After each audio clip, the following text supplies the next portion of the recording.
Hey buddy, it's Carm here, and how often does this happen? Got a repeat performance here. Back in another chilly, snowy day. I know that a lot of the country is going through it now, and yeah, just getting through it and making the most of it. Just hunkering down. Yeah, I have 5 more here from what would I choose if I were doing a 5-album set of a favorite artist. This time around, Yanni, keyboardist, composer, born Yanni Chrysomalis, 1954, in Kalamata, Greece. Was, for the most part, self-taught on piano at the age of 6 or so. Even developing his own style of notation. I don't think he really ever learned to read or write music in the conventional Western notation, but he had this kind of code, almost like this hieroglyphics looking. I've seen a little bit of on video. It's very interesting, but I guess he's used that pretty much his whole life. And yeah, someone who I've been into for many years. My own introduction to him was from a videotape my folks had given to me maybe around '88 or so.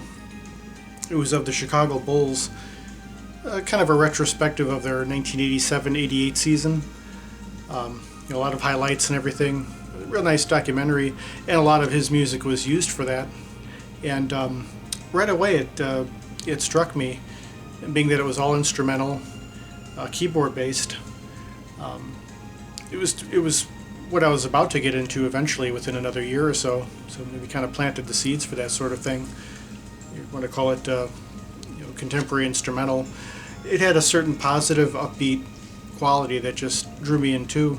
And of course, it was perfect for for those highlight films, and especially watching Michael Jordan, in midair in slow motion, going for a dunk, or sort of ascending to victory. One of the tunes on here, the CD single "Sand Dance," was used prominently in that film, and yeah, it kind of started things off. He came to the States in the 70s, actually to study psychology, but eventually joined other musicians, joined a band called Chameleon with Charlie Adams, the drummer, who eventually they went on to collaborate for many years, which I think he's still in his touring band, all during this time, and started making his own solo albums, Yanni, for private music, and then went on to a certain live album that really put him on the map, and the rest is history.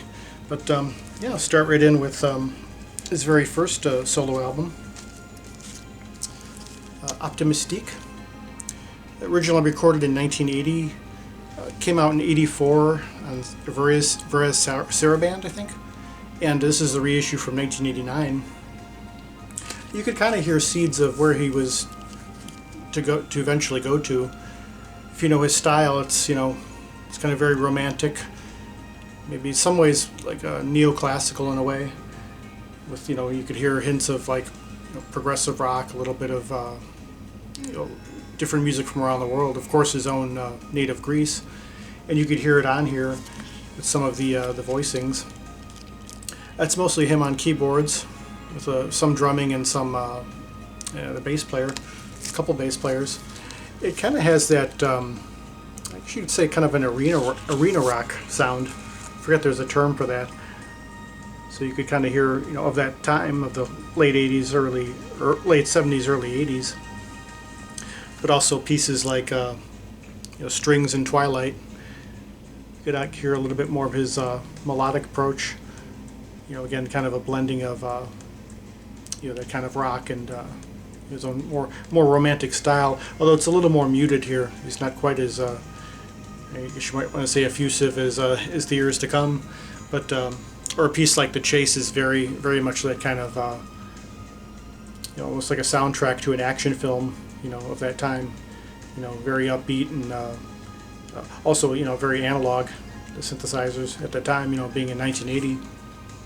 Farewell is a beautiful piece and kind of a indicator of what was to come. His melodic approach, very, this one in particular is very wistful and nostalgic. almost kind of a waltz-like feel, so you could hear that kind of classicism coming in there. But a really nice debut. Again, you could hear the various influences coming from where he was, especially from, if you know the band Chameleon, which is very much of its time. And he had pointed out here in the notes that he had considered, when they was being reissued, maybe touching it up or modernizing it in some way, but decided to leave it alone because it really is a snapshot of that time. Hearing him with that earlier technology, and his roots are more apparent in the music. So yeah, that's Optimistique, originally from 1980. Now next up, for these I normally wouldn't include a compilation. I would just do maybe studio albums or certain live albums. But this album here from 1990, Reflections of Passion, is a compilation that, for me, as much as any compilation I've heard, flows together really like a unified album on its own. And I first became aware of it, several years before hearing anything else of his. So it really did have that feel to it, and it draws from his albums from the private music years, from the mid to late 80s. Keys to Imagination, Out of Silence, Niki Nana, Chameleon Days, and one piece from Optimistique. And throughout these albums, you could hear his style take shape. I think of it, there's these kind of three voicings. I think most artists, distinctive artists, have these kind of signature features, whether it's in their singing voice or certain instruments that they're playing, that you just know it's them. It could be a certain way of phrasing, or the way they choose their chords, or various things. He has three kind of voicings through his keyboards that I think were established here in these early albums. One of it is kind of a whistle sound, which kind of reminds me of the opening melody to the X-Files, that kind of melodic whistle. Another one has this kind of harmonica sound to it, with a lot of sort of pitch bending and going through a lot of little various color changes in a sense. And also there's this kind of plucked string, which kind of reflects his own culture in Greece. The plucked stringed instruments of his native country, and that kind of came through pretty early on, especially pieces like Nostalgia. So among my early favorites of his, kind of a romantic but also Baroque in a sense, but again kind of showing his native culture. After the Sunrise, which opens the album, from Out of Silence, beautiful. It really sounds like the actual sunrise itself, kind of in time lapse. Very beautiful and evocative, very colorful. Swept Away is another piece that was used in that Chicago Bulls, like a lot of the highlights. Again, that kind of sense of grandeur to it, very, very positive and upbeat. And there's several pieces here that are just particular to the album here. Almost a Whisper, True Nature, and Flight of Fantasy were just made for this album itself. And those are, you could hear him already kind of going into new directions, where the piano became a little more prominent, which it would later into the 90s, the albums to come. But this is a really nice overview of that decade and what he was doing with private music during that time, and when he was starting to become increasingly well known. So yeah, to me, it really works as an album on its own, just as a unified album in and of itself, even if you don't know any of his other releases, which the best of what a compilation should be able to do. Okay, Reflections of Passion from 1990. And next up, we come to the album which really, you could say, put him on the map, so to speak. Live at the Acropolis from 1993. The 25th anniversary edition, which has a CD, a DVD, and a Blu-ray. Of course, I would just include the CD and the 5-disc set. but this is where he really became very well known, and I guess known for a kind of more grandiose, very large scale style. It's fascinating. A lot of these pieces are from you could already hear on Reflections of Passion, but of course where on there it's mostly just him on keyboards, arranging and playing and orchestrating them, hearing them sort of transposed or transcribed for what was his working band at the time, which had extra keyboards, as well as guitar, bass, drums, percussion, and full orchestra, strings and woodwinds and everything else. Hearing it done in that way, the way the different melodies and colors were, altered in that way, just kind of brings it to life in a different way, and fascinating to hear how the arrangements sort of take shape in a different way. Being also that, again, he doesn't read or write conventional notation. It must have been quite a job to transcribe that for the orchestra and show that aspect of it. Another thing too is he's someone who's always seems like he's always really stood for a genuine global understanding of trying to bring as many people, as many cultures together as possible.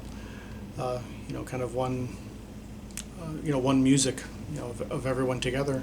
And this is an early example of that in future live albums too. Playing in various places throughout the world and bringing together as many people as possible, different parts of the world within the band, and kind of all music being one as much as possible, and representing that as much as possible in his music. He's felt, and this is really where it started, kind of on that scale. So yeah, Yanni, live at the Acropolis. Yeah, again, he made quite a few live albums over the years. A lot of them were filmed and everything. They're on PBS and everything. But this is, it's where it started. And if you're just going to have one, this would be one to have in that collection. Yeah, from 1993. And throughout the decade, he made several more albums on private music. Did some live albums. Going into more of a piano-based approach, where that was more the lead instrument, as well as using vocals a little bit here and there for the first time. But also towards the end of the decade, in the 90s, it was getting rather burnt out with all the touring, and he just needed a break in general. So he went back home to Greece for a time to regenerate, and came back in 2000 with If I Could Tell You, which I have playing very, very lately in the background, if it could be heard at all. And this really does feel like kind of sense of rejuvenation and kind of refreshing everything. Right from the setting there on the water, which does have that expansive feel to it. Also on here, his sense of color in the music, the way he's coloring the music with mentioning the piano before, he kind of scales back with the piano, and it's more keyboard oriented overall, using various colors, the updated technology with the voicings, and quite literally there's more vocals on here, which I'm guessing are sampled because there were no credits to vocalists. A lot of lead female voices, as well as almost kind of a choral chanting. You can hear some African chant mixed in, but overall it's working with a wider palette, but still, without it getting as grandiose, as you would have in, say, in the live shows. And I know his detractors, would say his music's very syrupy and, grandiose and all of that, and I'd agree to a degree. But ever since I heard his music, it moved me one way or another, and I feel that's really all you need, is to be, for me at least, to be moved by something, and regardless of what the consensus might say one way or another, it always struck right to the heart, and I think he always felt that in his music. Very much wears his heart on his sleeve, and kind of mentioning Jim Chappelle before, someone who makes no bones about it. It just comes, straight through, and you like it or it doesn't do it for you. But this album, I think there's a great balance between the construction of the music, the attention to detail, and the emotional palette, the sense of really expressing something, expressing that kind of sense of renewal, which I really hear a lot of in this music. It's a piece on here called November Sky, which I was listening to this album overall, all through in November. We had kind of a period of Indian summer for a while, sitting outside in shorts, and I remember that song coming on while I was watching the sky. It was one of those days where the clouds were constantly shifting, crossing the sun, and the shadows were constantly changing and changing shape, and it was just a beautiful day, and it was just perfect with this album. Just kind of reflecting it overall. Another piece called Highland is really nice, in particular. It does kind of remind you of rolling hills in Ireland or Scotland, just that kind of expansiveness. And the title cut, If I Could Tell You, is absolutely gorgeous. Very melodic, and one of those things that, again, you can't hardly listen to with dry eyes if you're really listening, really allowing it to wash over you. But yeah, this is just, I'd say it's my personal favorite of his. And this is something I came to rather late, actually. Somehow I missed it back when it was new, but I got it about 5 years ago. But it's become my favorite in general. It's a beautiful statement at this point. So yeah, If I Could Tell You from 2000. And finally, for these 5 here, going ahead to 2010, Truth of Touch. During the 2000s, he was doing various things, a lot of touring, again, different kinds of solo albums. Did one called Ethnicity, where he was working with a lot of different people from around the world, different approaches. Did Yanni Voices, the album before this, album or two before this, where he was working with vocalists on a wide scale in a way that he hadn't before. A younger generation of singers. His most overtly pop album probably ever. Kind of a mixture of his own approach with what was current at the time. Maybe what could be considered adult contemporary, but just that kind of blend. And on here he returns, I guess you could say, to his instrumental roots, the Truth of Touch.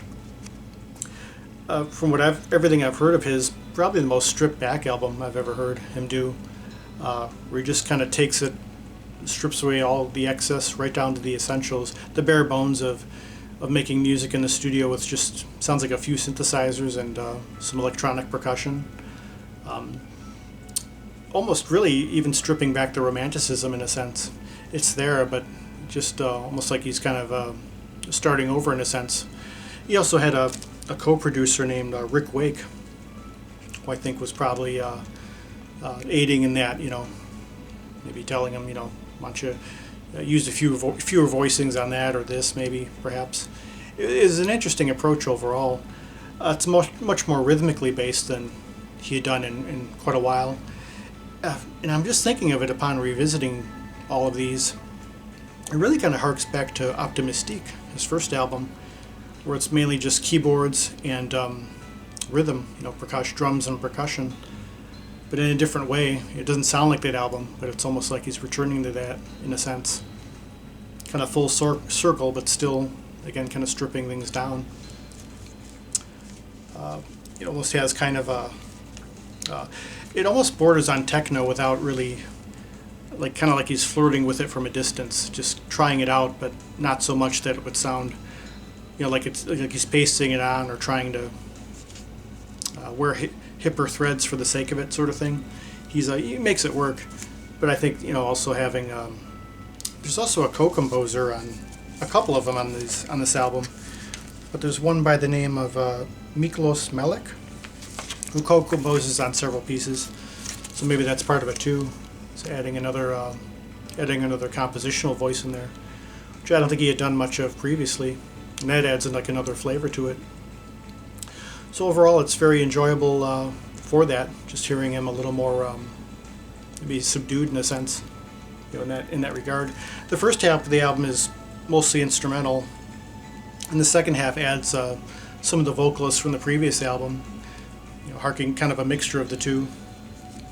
as well as having Arturo Sandoval on Yanni and Arturo, which is kind of, if you know him, the trumpet player, has that kind of a little bit of a jazzier approach overall. But yeah, nice hearing those different colors. I guess subtracting some things and adding others, in a different way altogether. So yeah, Truth of Touch from 2010. And yeah, those are the five that I would choose for that set. Throughout the rest of the decade, he was again doing a lot of touring, all over the world, kind of you'd say like the wonders of the world, visiting all these places and playing. Working with, I know he did an album which was even more overtly technical, which took him even further, or techno, which took him even further away from this, which I don't know if it worked quite as well, adding more layers. But the latest thing that I'm aware that he's done is he was doing a solo piano tour of his catalog throughout the years. I think about a year and a half or 2 years ago. And I think some stuff was released, not on album, but I think digitally. And also he was doing some playing from home, which I think that came out during the pandemic. And it'd be interesting to see where he goes next. Maybe he'll bring out something that's more keyboard in general. But we'll see. But yeah, hey, Yanni, just artist I've been wanting to talk more about for a while. I've touched on him from time to time, but I don't think he's mentioned much, in general as far as fans talking about his music, sharing his albums like this. But yeah, wanted to give him his due, and yeah, there's so many artists I want to talk about now that I've kind of doing this different format and seeing how it comes out. So yeah, well, hope we're all well. Thank you for watching, and till the next one. Peace, love, and joy.